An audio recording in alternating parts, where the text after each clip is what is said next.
Japan में एक फकीर था जिसका नाम था बोकोजो। वो लोगों को पेड़ों पर चढ़ने की कला सिखाता था। कभी कभी जो शब्द नहीं बता पाते वो शब्दों के पीछे की बात बता देती है।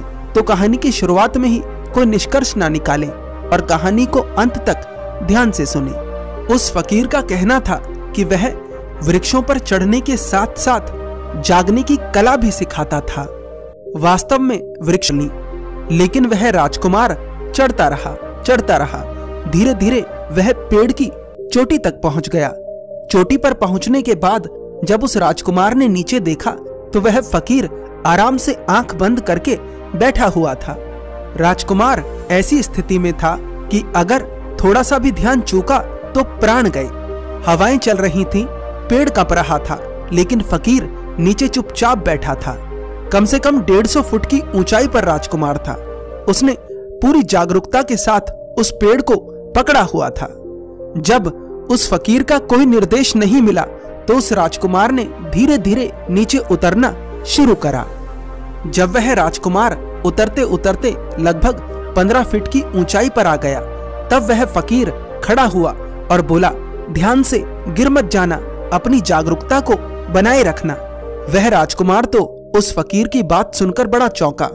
उसने मन ही मन सोचा कि जब मैं इतना ऊपर था तब तो इसने मुझसे कुछ कहा नहीं, लेकिन अब जब मैं बिल्कुल नीचे आ गया हूँ, अब ये मेरी चिंता कर रहा है। वह राजकुमार नीचे उतरा और उस फकीर से बोला, एक बात बताओ, जब मैं 150 फीट ऊपर था तब तो तुमने कुछ कहा नहीं, और जब मैं बिल्कुल नीचे ही आ गया था तब तुम कहने लगे कि सावधान। इसका क्या मतलब है? मुझे समझ नहीं आया। उस फकीर ने कहा, जब तुम 150 फीट ऊपर थे उस समय तुम खुद ही सावधान थे। मुझे कुछ कहने की आवश्यकता ना थी।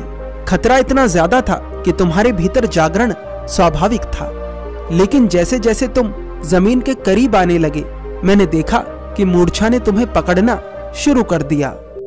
उस फकीर ने कहा, जिंदगी भर का मेरा अनुभव है, लोग जमीन के पास आकर गिर जाते हैं, ऊपर से कभी कोई नहीं गिरा। तुम मुझे बताओ, जब तुम पेड़ की चोटी पर थे उस समय हवाएं चल रही थी, पेड़ कांप रहा था, क्या उस समय तुम्हारे भीतर विचार चल रहे थे? क्या तुम्हें कोई विचार याद है? उस राजकुमार ने उत्तर दिया, नहीं, उस समय तो मैं पूरी तरह से एकाग्र था।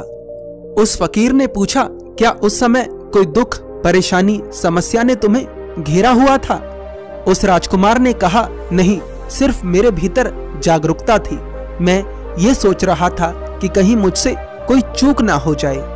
फकीर पूछता है, भूतकाल या भविष्य की कोई चिंता थी? राजकुमार कहता है, कुछ नहीं था, न भूत न भविष्य, केवल वर्तमान था, मैं था और 150 फुट की ऊंचाई थी। वह फकीर कहता है, बस तुम्हें जागरण की झलक मिल गई, इसी को जागरण कहते हैं। आज